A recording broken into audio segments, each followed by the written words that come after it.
About all things Pianocraft, and today we're going to be talking about our new lubrication service. So specifically, we're going to be talking about what we do with the upright lubrication services, which is something that now we offer at the time of doing one of our tunings. And so this is something that a lot of people don't think of until you mention it, and then people kind of have this aha moment like, oh yeah, why don't I do that at every time of the service? Why aren't I doing this? And so that's kind of what we're trying to do here, is to standardize a level of service and expectation that we as technicians can offer, but also our customers can expect. And so what I'm going to be showing you first are the 4 different lubrications that you need to have on hand to do this, and roughly the 5 different points of contact that need to be lubricated. So first off, the one that most people will have is the Teflon powder. And so this is something that it's easy to get. The trick though, it's funny because I was working with one of our new techs, and he had never seen this trick, and I hadn't either until somebody showed me. But applying it with just a really high, maybe note 88 hammer.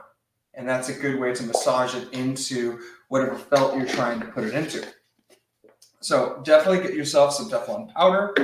The next one that you're all going to be fairly familiar with is Protec. And so Protec lubricant, easy to get. And then just a simple hypo bottle. I think we got these on Amazon. The next is what we've talked about quite a bit, Super Lube. And again, you can get this on Amazon, I think. But this is great. And then finally, one that we don't talk about that much, but is kind of that final component, and that is this Mick Lube. Stacy, are you able to put in the chat where everybody can get this? We got quite a bit of it. I think we got a year's worth of supply. Basically. Yeah, you can get it on Chef, and you can order directly from them. I'll put that in the chat. So let me preface this by saying that these are the main core areas that I've worked to lubricate and seems to give the most bang for the buck.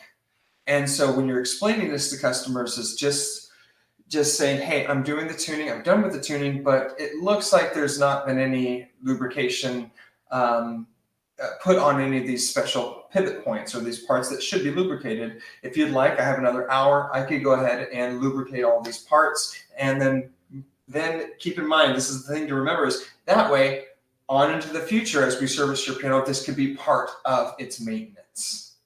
And so again, it's not that hard to continue up once you've done it, but I'm going to go ahead and show you all. I'm going to full size my screen a bit. Here's you're at your upright piano. It's your miniature 3-note upright piano, one of a kind. So let's just use this as our example. What you're going to be doing is actually removing the action itself. And that's going to be your first step, is go ahead and remove the action itself of your upright piano from the piano. So this, we're going to just remove the action, and now we are left with our keys and everything. The next thing you're going to be doing is going ahead and removing those pedal rods and keeping them in order off to the side.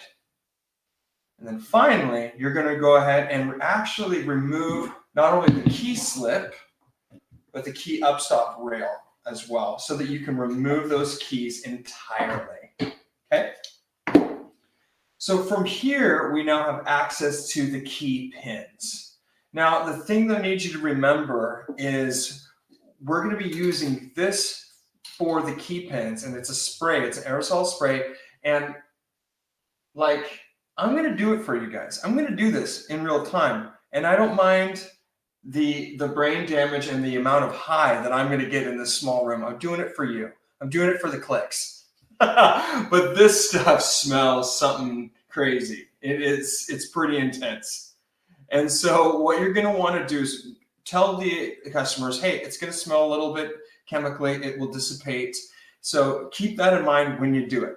The second thing to keep in mind is you really are going to want to, this is part of the piano, these pieces right here. you're going to want to use some kind of a paper towel to drape over the parts of the cabinet, because we do not want to get this aerosol spray on that. So typically, what I do is I just get a little bit of paper towel like so, and just kind of drape it over. Let's go like this, that way you guys can see. You can just kind of drape it over the case parts and then do my spraying. That's really it. So what you want to do is, using this spray, hit both sides of these pins, the left side and the right side of both of them. And it's pretty easy to do. It's pretty self-explanatory. Again, you're going to want to make sure that you've gone ahead and masked everything off. This is something that you want to do after you've vacuumed everything out.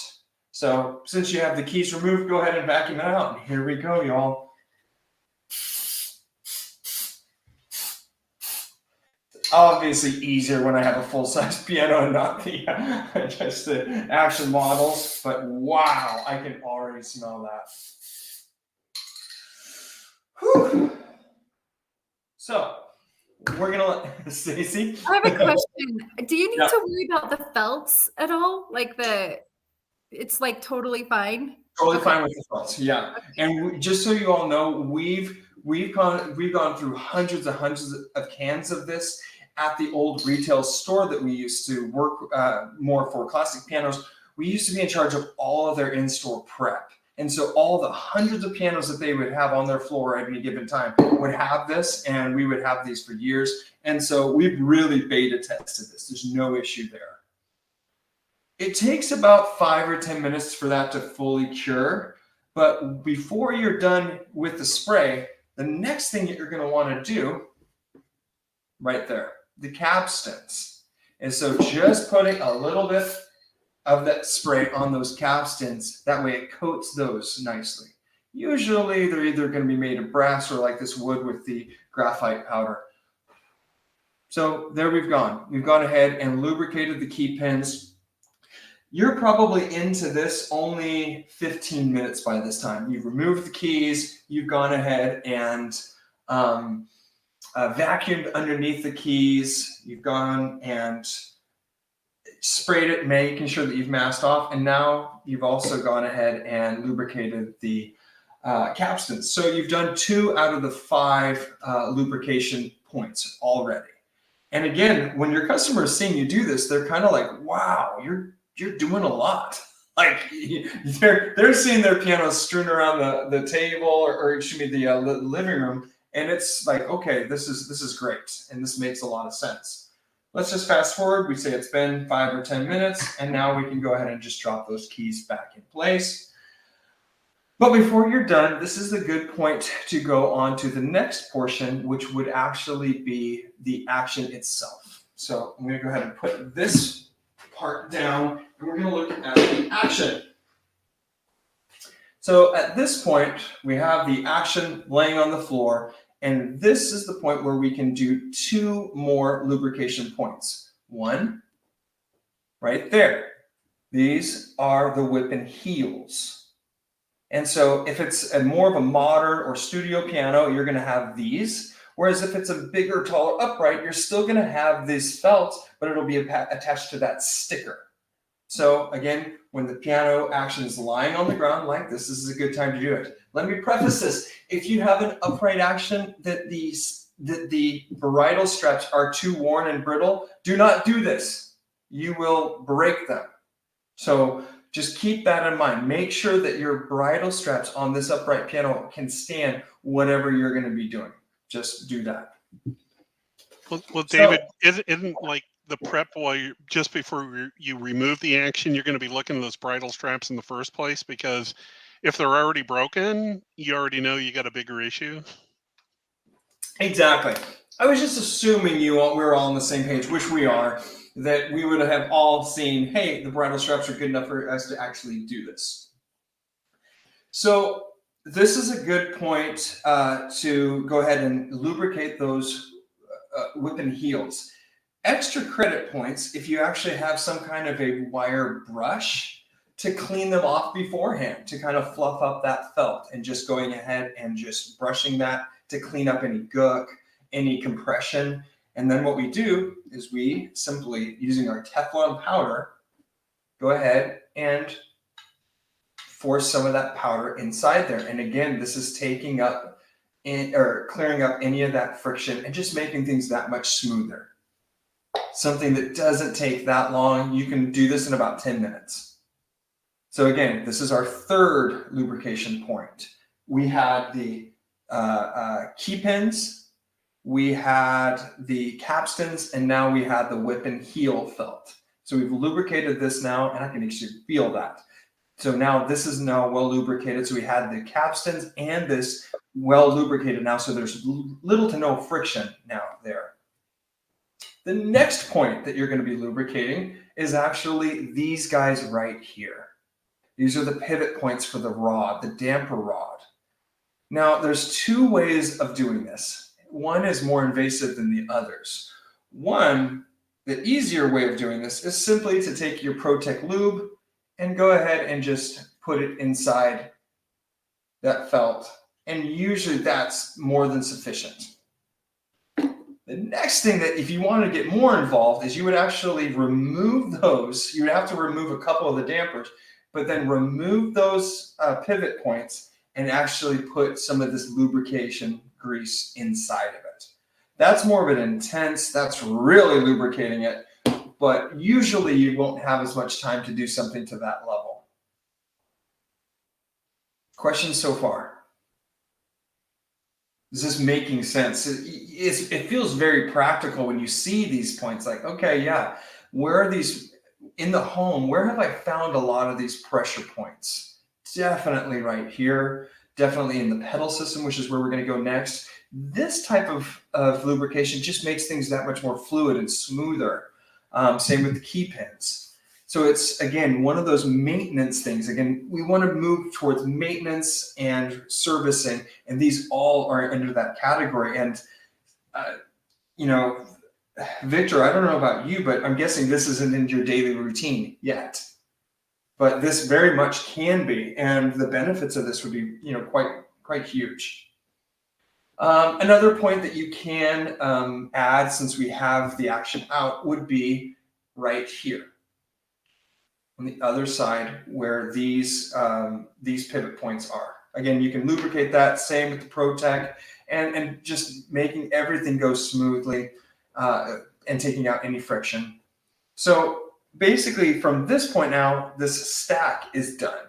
We've gone ahead and lubricated the whip and heels. We've maybe done a little bit of lubrication in these pivot points for the damper, or should be the hammer rest rail, as well as these damper pivot points. So all that's good to go. We're totally dry by this time for our keys and the key pins. And so now we're okay to go ahead and install this action back in its home. At this point, you're probably at the half an hour to 45-minute mark. And so you're not used that whole hour by any means. This is still fairly quick. You'll get faster at it and the more you do it. But now is the point to where we can do a very basic lubrication of the pedal rods. So what we want to do is lubricate the top and bottom using our super lube. And so again, just a little bit, a little dab from each end. Probably a little bit more than I should. I could probably use that for both sides. But that would, one end would go into, you know, the hammer rest rail, the other into goes all the way through down to the pivot point down here. We do the same thing with the damper. Again, putting a little bit of lubrication on the top and bottom of that pivot point. I love this little action model. It's adorable. And it just has like this little thing goes right there. Thank you, Rayburn. So we've gone ahead and lubricated that. Overall, that's where we get a lot of squeaks from. There's another point that you might want to check into as well, and that would be in the pedals themselves at these points. And simply putting, again, a little bit of this ProTech lubrication in there will kind of solve any of that. And again, if you have it, if you're doing it all right now, might as well squirt a little bit of that inside these pivot points right here on each of the pedals. But other than that, that is what we would term, that is what we are terming a lubrication service for Artisan Piano Services. There's at least these 5 pivot points that, again, usually nobody's really lubricating these, and they do need it. And this is where a lot of the squeaks, a lot of the weird friction sounds come from. And it makes a big, big difference. I was at a customer's house today and they had a grand piano. So we're going to go over what a grand piano lubrication service looks like. But I was amazed at when we did one of these lubrication services, how much quieter the piano action got in just one of these. And I'll go over that on Wednesday. Now, David, do you guys, will you lubricate the flanges, or you only do that if you're noticing sluggish hammers? I'll only do that if I'm noticing sluggish hammers, because if I very much take the approach, if it ain't broke, don't fix it, because I don't want to somehow over lubricate something or just make more of a mess than what I should. But you're right, that would be the time when your action's out to do that. Yeah, there's one point that we've been lubricating quite a bit. I've been noticing more squeaking just in the pianos we've been working on. Is the damper springs in uprights, you know, that little felt, or sometimes there's not even felt. That's a big one. Like a few weeks ago, I could not figure it out, and then I was like, let's try that. Yeah, and it worked. So I don't know if this is what you did, but you're right, Victor. That can be a source. That is a bigger service. Like, I would charge for an hour's worth of service with that one lubrication in and of itself. What Victor is talking about is this right here, where you have your dampers, and on the back side of them, you have, I'm trying to do this while I'm looking at the camera, so bear with me. The back of it, you have these springs. Again, you have these springs right here that go into this cavity. And a lot of times this cavity, just like this, is not felted. And what you have to do is remove all of these springs from their homes using a Hart spring tool, is what I've done in the past, so that then you're left with all of them out, poked out.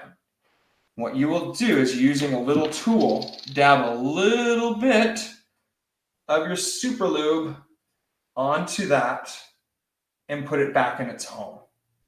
That's the way that we've fixed this in the past. But again, this in itself will take a good hour. And you have to be careful, because what happens if you're at an old upright and these springs are brittle and breaking? So again, it's one of those things you have to kind of keep that in mind. Victor, is that what you've done in the past? I'm gonna be honest. I sprayed them with McLube. You know, I just tested it with a couple of them, and they got rid of the squeaking. So I went ahead and sprayed all of them. And it's been getting rid of the squeaks pretty well. So, but you know, I'm guessing that longer. Wow. Mm-hmm. Yeah. I mean, hey, if that worked, that's awesome.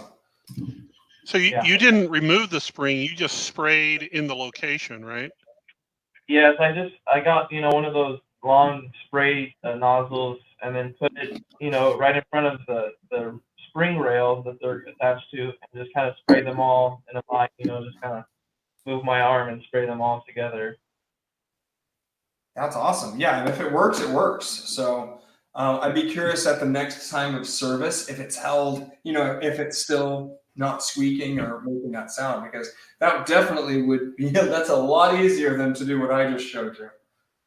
Yeah, no, yeah, I'll definitely let you know if it's holding up, because yeah, I guess I really didn't think about that. The super lube, I'm sure, is going to last so much longer, you know. Yeah, but and this is the same. This would be the same thing I would do if in a grand whipping with the repetition lever spring. It's the same process. You unhook that spring, dab a little bit on it, and put it back into spot. Victor, did you say you undid the springs, or you kept them in place and sprayed? I kept them in place and kind of just sprayed them at the top so that it would kind of drip down that whole cavity.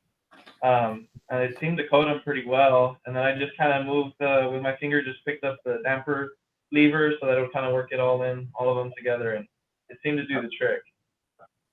Yeah. Yeah. Yeah. No, this is, again, if you kind of make this as part of your routine, again, just thinking of the 5 different pivot points as kind of that core. Again, these are the ones that I found we can hit at the time of the service, but also that these are the main ones that really should be, lubricated. And again, a lot of times we have squeaks in here with the damper, with the rods as well, and then we have the keys and even some friction points in here. And so, especially if you're able to get a little bit of that brush and to fluff up that felt with a little wire, brass bristle wire brush, that really can go a long way as well. Another spot that we try to hit sometimes if we're noticing squeaking is where the spoons hit the dampers. We'll kind of brush them with Teflon powder. I'm not sure if that's necessary, but every once in a while, if it's really squeaky, I'll just hit that just to make sure that's not it. How do you get to it? I'll kind of just push them down with my hand on the top, and then just brush them with a little brush underneath. Okay. Yeah. Yeah, I could totally see that. Yeah, or spray those spoons with some lube as well, kind of like a cap. Old spoons. Yes. Yeah, I could see that. Again, with this, the skies are kind of endless, or the limits are endless. Like, you can really decide what you want to do. Hold on just a second. Let's do this. I'm getting a signal that's saying, "Hey, dude, you're gonna run out of battery pretty soon."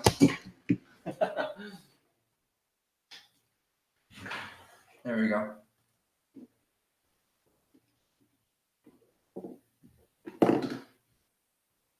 How's that? Can you guys hear me still? Yes, sir. Yeah, but your camera froze. Yeah, what happened to my camera, man?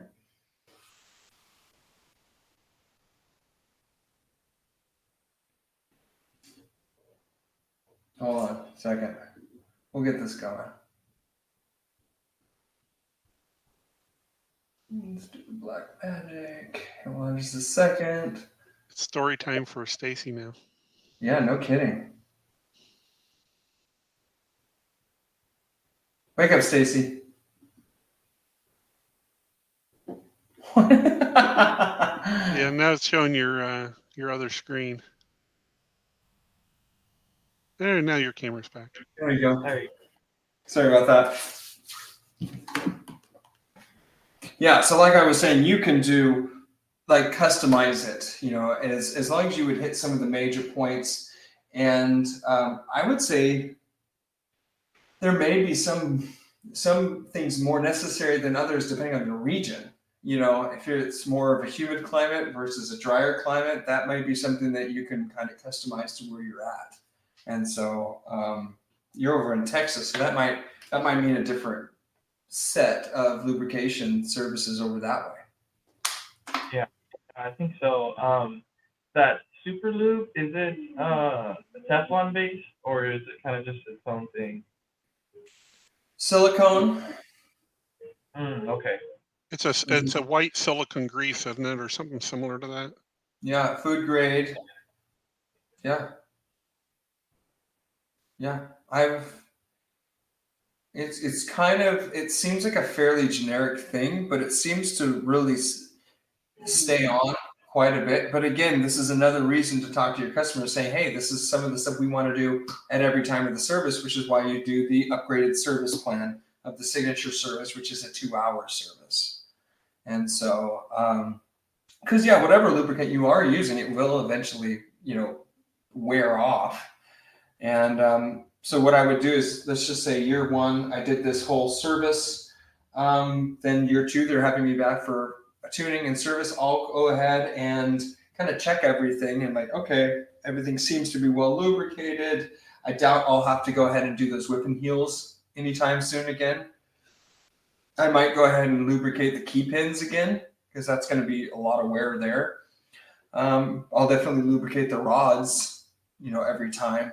But again, because I've crossed this off the list, I can kind of work and just check up on things, and then maybe do some other regulations, some other voicing things, and just kind of use that time wherever I think the piano needs it the most.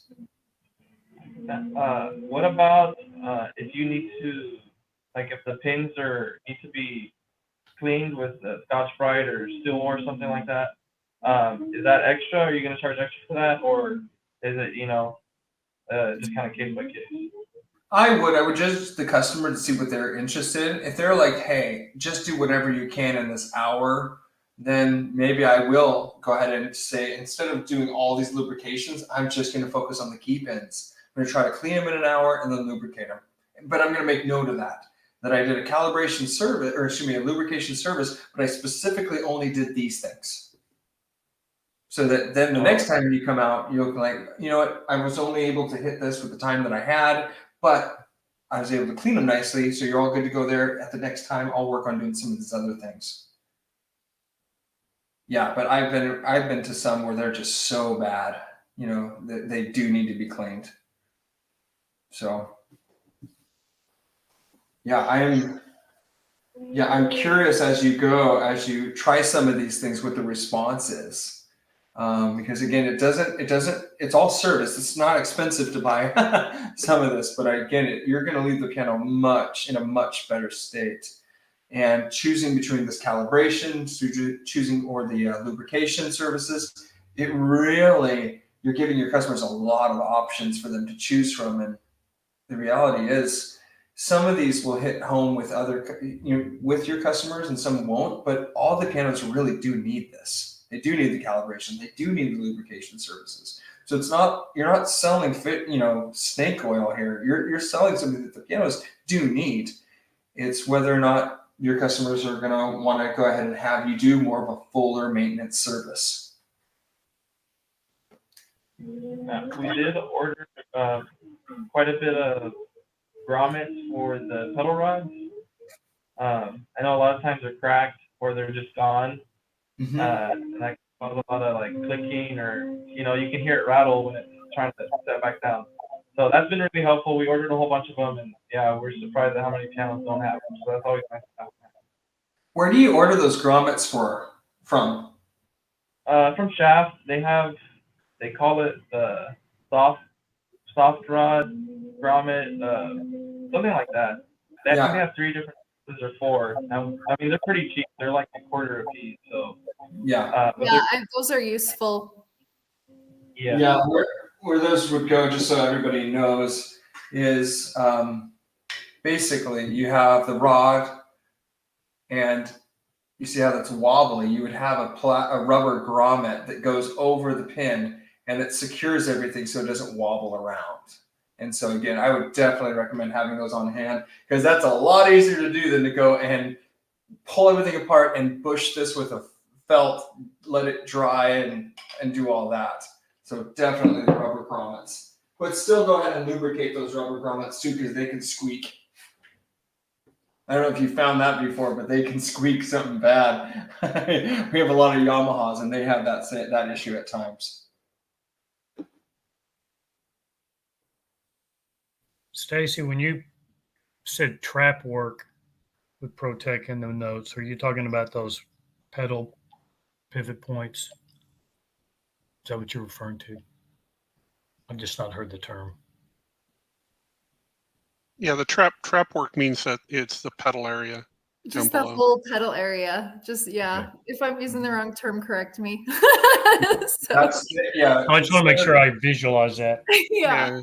Because that's kind of the whole, if you think about how we've been talking about the different assemblies, trap work is kind of like the overarching name of the pedal assembly. So it's the pedals themselves, the pivot points for the pedals, the springs and the wooden bars that go out to where the rods go in. That whole mechanism is kind of called the trap work. That's 100% right. Well said, Michael.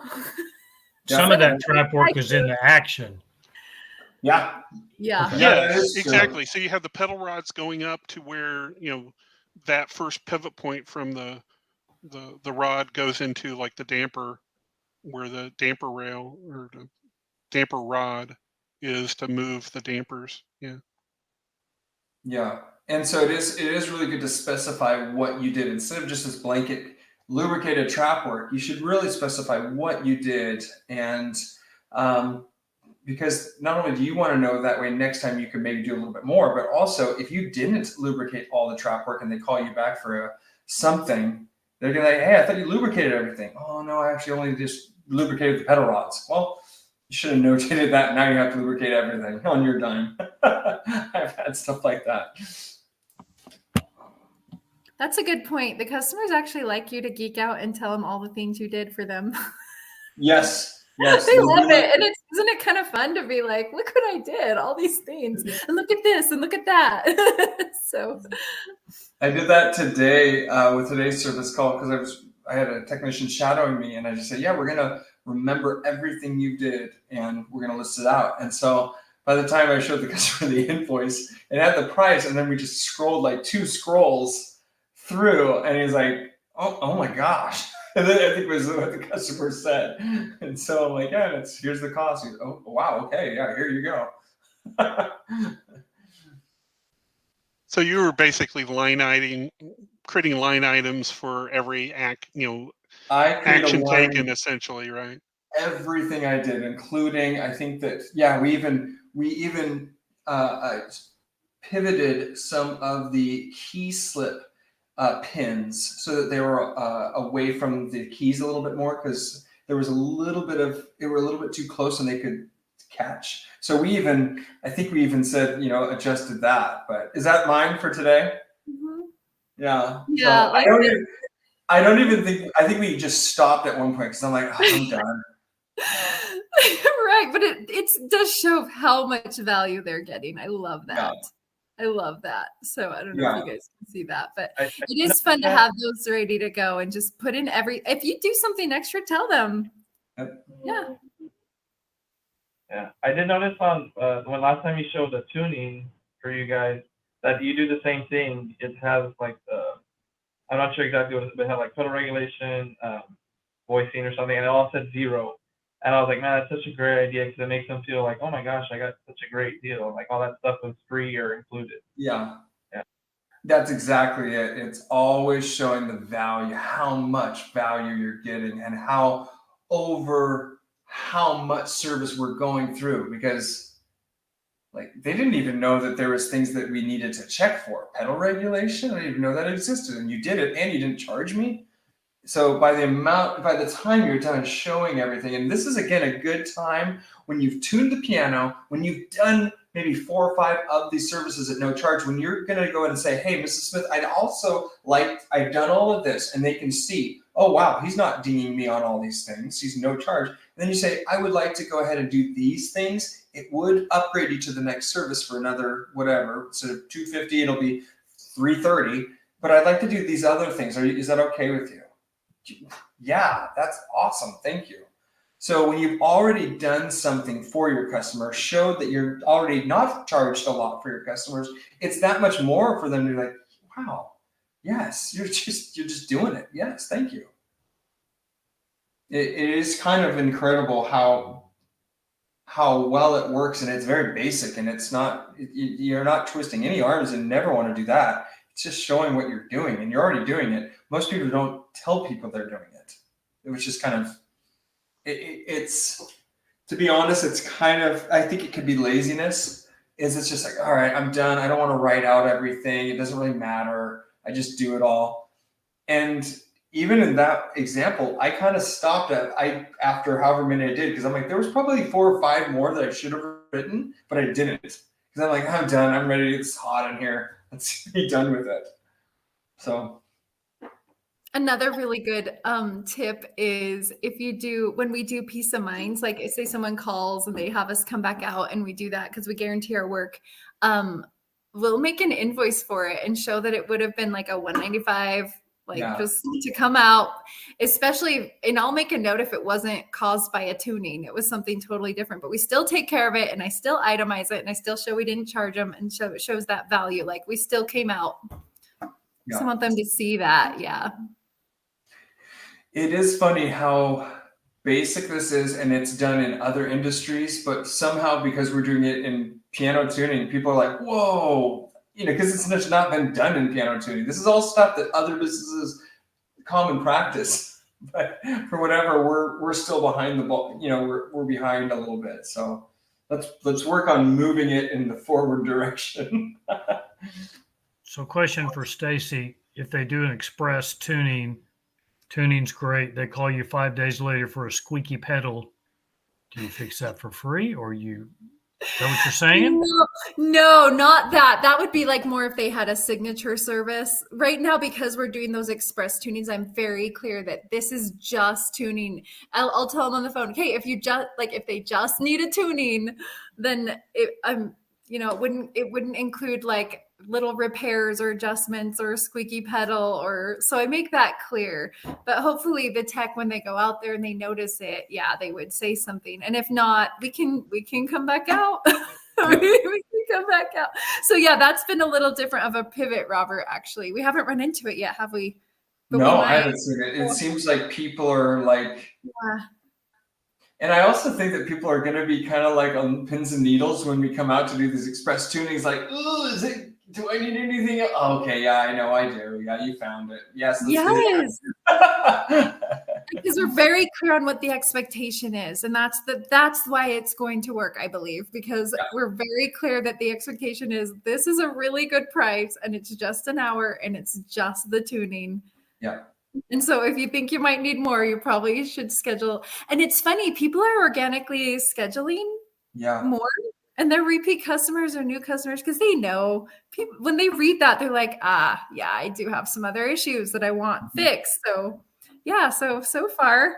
Even if they know, even if they don't, the way we worded it is, even if you don't know you have something that needs to be fixed, the way we've worded it is, but I want my piano properly maintained and serviced. And that's what this is. It's not just getting the oil changed.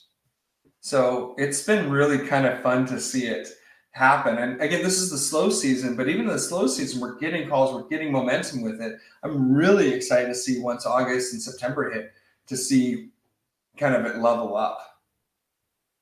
And because now we're able to compete on multiple areas that we never have been able to before. Because now we have a customer price at $195 that used to be $250. Now they're able to see, wow, I can get into the game here and see how it goes. And that just hasn't been the case. And honestly, people don't ever say no to that price. Like that's why that price seems to be a sweet spot where we are in Portland. It just like people don't say no to it. They don't say no to it. They're like, yeah, that's great. I don't have anyone go, I've had like just like one or two be like, well, my tech does it for $75. And I'm like, that's fine. You should. But it's like super rare. So that's it. Yeah, find that sweet spot where it's like, okay, I'm getting every one of these, and it's at that 1 hour rate, and it'll be different in different areas we're finding too. So yeah. Yeah, the big question. Go ahead. No, go ahead, David. I'm sorry. Well, the big question is we do have some like new technicians starting, and they can't tune in an hour or less. So they are going to go to these express tunings, and it's going to be a little bit longer, and that's okay. They're only doing 2 a day. So yeah, we'll give them the buffer time they need. Yeah. To ease what into were you going to say, Victor? I had another question about the upright lubrication. If it's a spinet, are you doing pretty much the same, or it takes a lot longer to take out a spinet action? Are you gonna charge a little bit more because it's a spinet, or are you gonna hit more? So if it's a spinet action, no, I am not gonna hit the same things. I'm not taking that action out.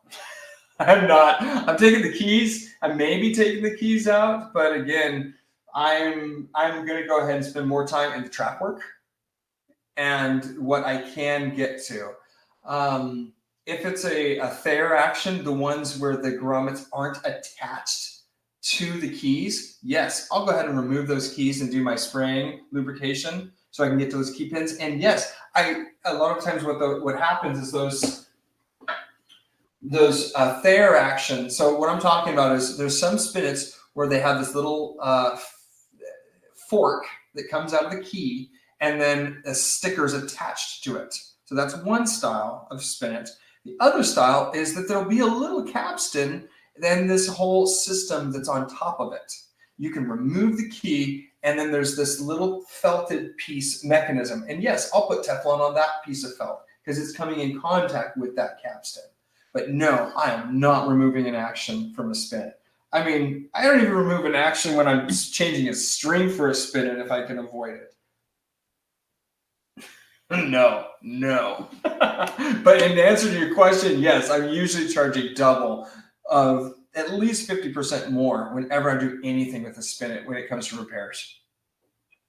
Oh, and how do you explain that to the customer? Because I always feel bad, like, like, oh, because you have a spinet, it's gonna be more. Like, how do you explain that to them? Very easy. It's very easy.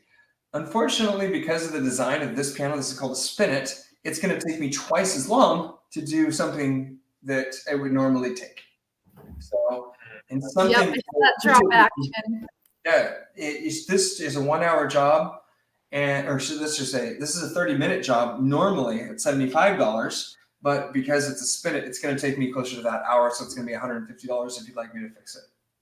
Okay, and if I take the action out and we run into more problems, it'll just kind of go up from there. And they're like, geez, I know this is my family's piano, but do I really won't like it that much? Is usually at some point they kind of go into that. Yeah. We have to get, there's this book out there and it's called, I don't know. This sounds too corporate or capitalistic, but it's profit first. And we can get away from sometimes realize that we need to hit our margins to be in business, to do good service, to do these things. And we need to remember that. And as much as you want to do free things, and you should at times when it makes sense, but at other times it's easy to get locked into this. I'm just going to do this. I'm just going to do this. I'm just going to do this. And it's okay to charge what you're worth, and it's okay to make money, and it's okay to grow and offer more. I mean, I think we have to be okay with that. And I usually will find easier free things to do than to pull out an action of a spinet. I'll find other freebies. Yeah, even though I had the issue with the Baldwin the other day, that's probably the only spinet I want to try to tackle, just because it's less of a challenge to pull out in the first place. Yeah. Just my own personal, short experience that I We're already talking had. about the Acrosonic. Yeah, exactly. Yeah. And it had the style where, it was more like that Thayer action where you didn't have the stickers attached to the end of the key. It was in a different mechanism that the key slid under and lifted. And so, but yeah, you're right, Michael. Whenever we have the traditional style action with the grommets or with the the grommets go into the fork tab. I really don't want to try to work on those. Yeah, they can be so brittle, and so we have to be careful. I think in the next 10 years, spinets will be kind of gone. It may be one of those things that for the last 30 years, people have been saying that, and they just keep on going. But I think over there, I guess part of it is just the number of ones that were built in that time period, right? There are a lot of them out there. There's a lot of them, and people do gravitate towards them. They're like, oh, I love that size. I love being able to have it not intrude in my space. The one thing, because I look at Facebook Marketplace all the time just to see what's in the neighborhood, in the central Indiana region, there are a lot of spinets in the Midwest, and I think that's partially because of how they were marketed and the affordability for families in the Midwest. So.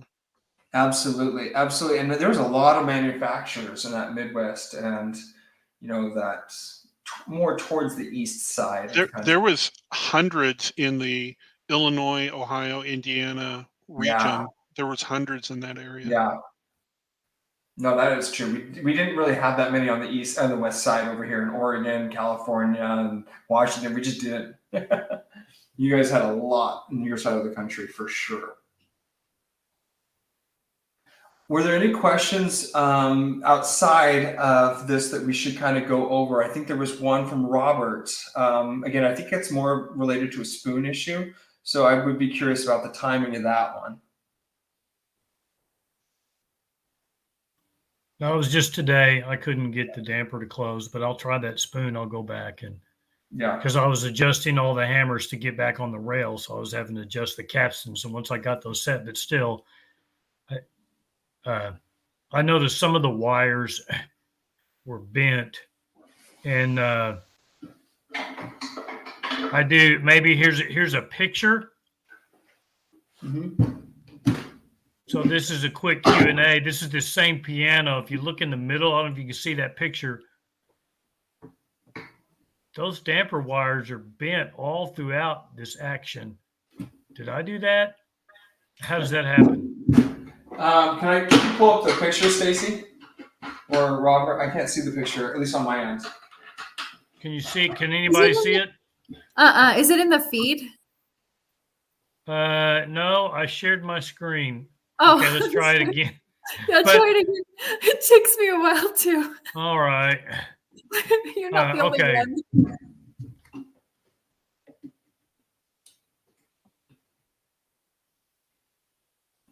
Well,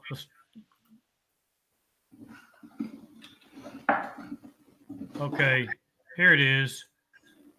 Let's try that.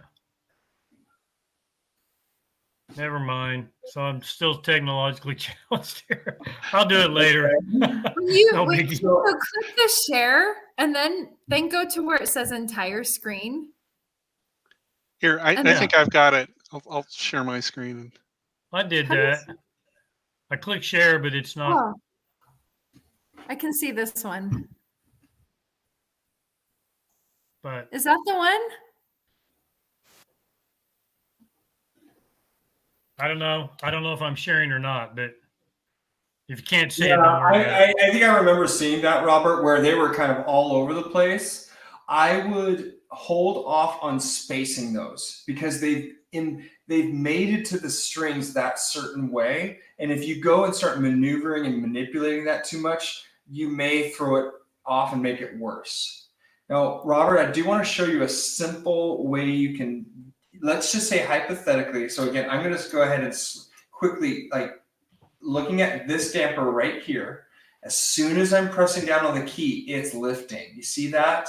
As soon as I'm touching it, it's lifting that damper because the spoon in here is, I just adjusted it so it's right up against that lever. There's no space. Okay.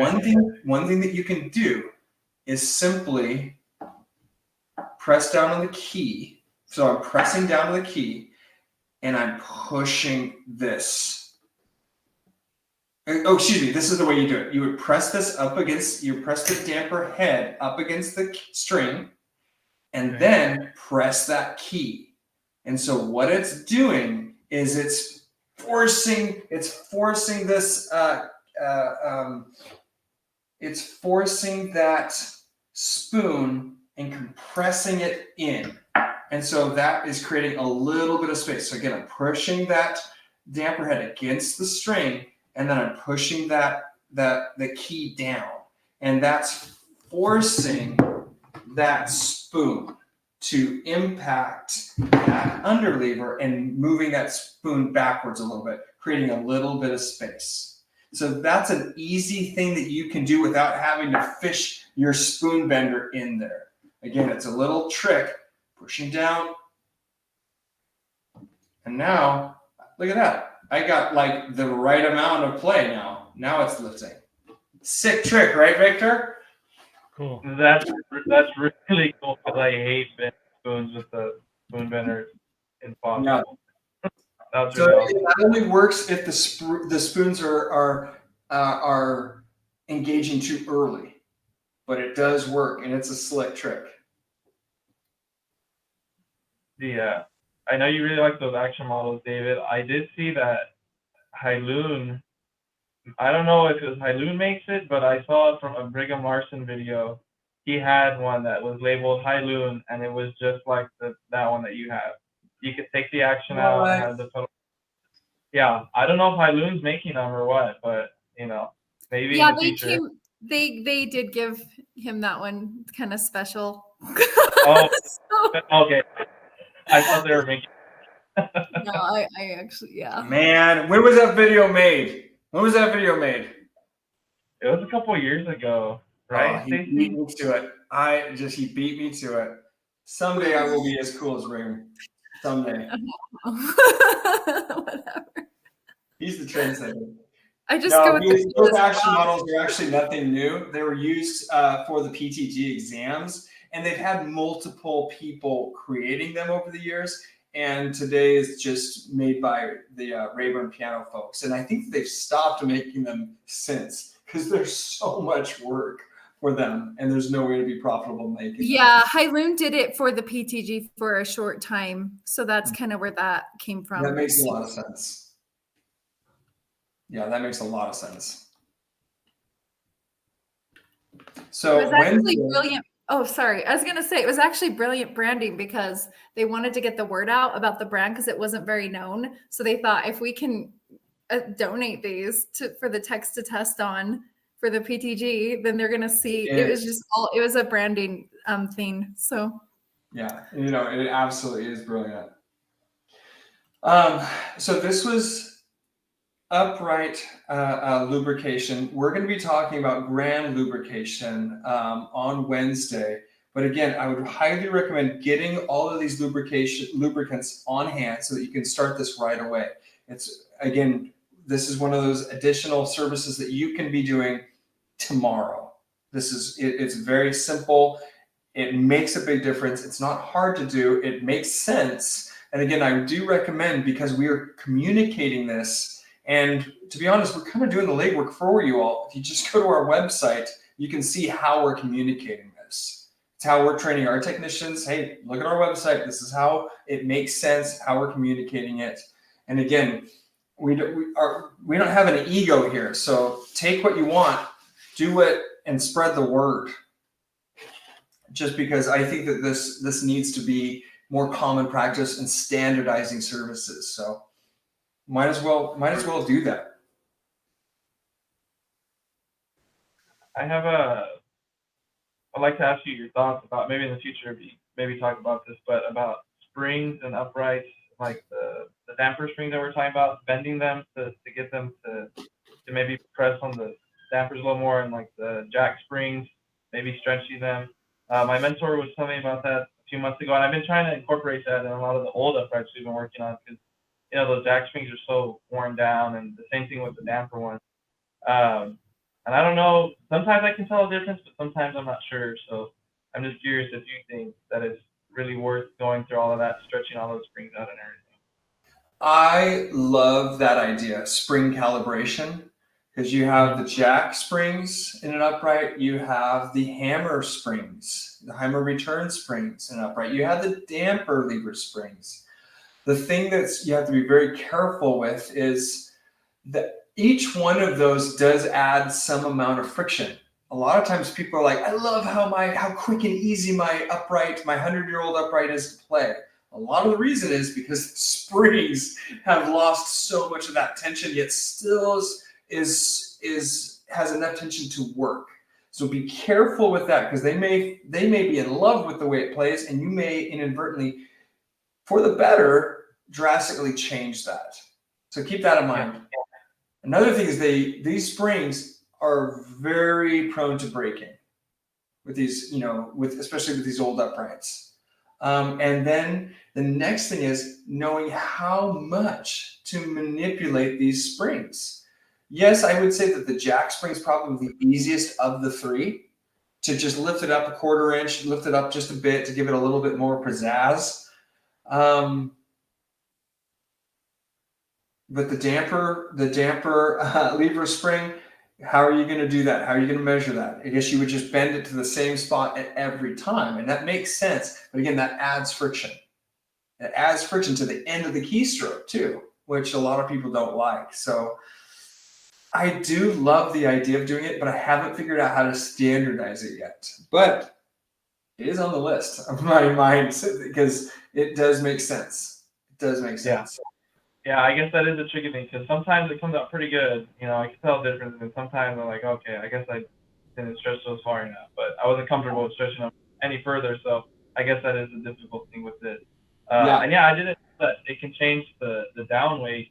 I saw a video of somebody testing the down weight with the jack spring that was loose, that was not even on, and then that was, you know, the proper tension, and it was Interesting. all different down weight. Yeah, and I did not.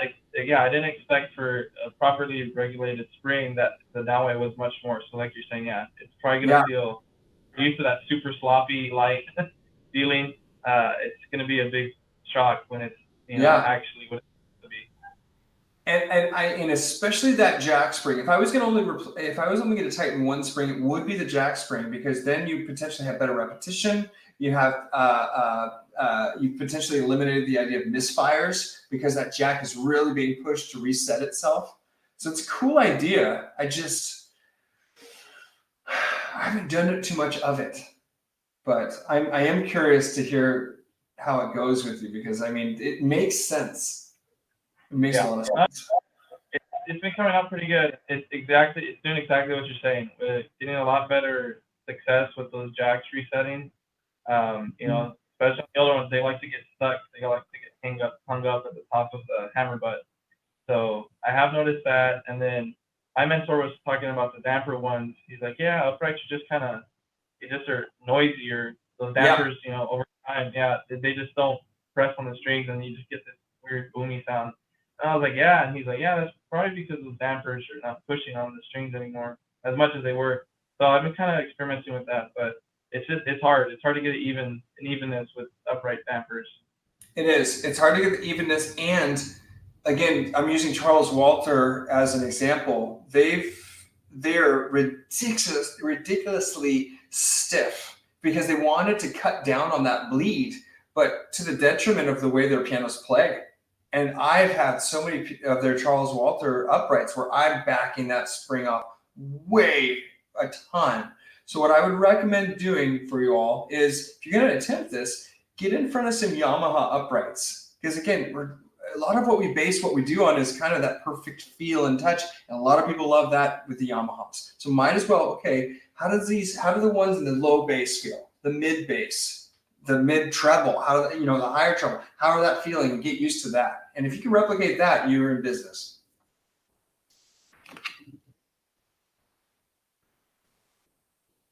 All right, Wednesday, grand lubrication. And then you're all going to be able to tie all this together and do amazing work and retire early from all your calibration and lubrication services. Well, I'll miss you guys over the next week. So, I'll be in Reno. We will miss you too, Michael. Have so much fun. So much fun. Say hi to our Jonathan for me. Yeah, I'll be finding time to chat with them at some point while I'm there. Stacy, is Alan flying them down? Alan's flying down because Alan's a pilot, so that's what he does. He's so cool. He's flying down. I have him scheduled for 2 tunings tomorrow, and then he's going to go straight from there to the airport. So he's crazy. Jet setter. All right. Yeah. I'll see you all on Wednesday.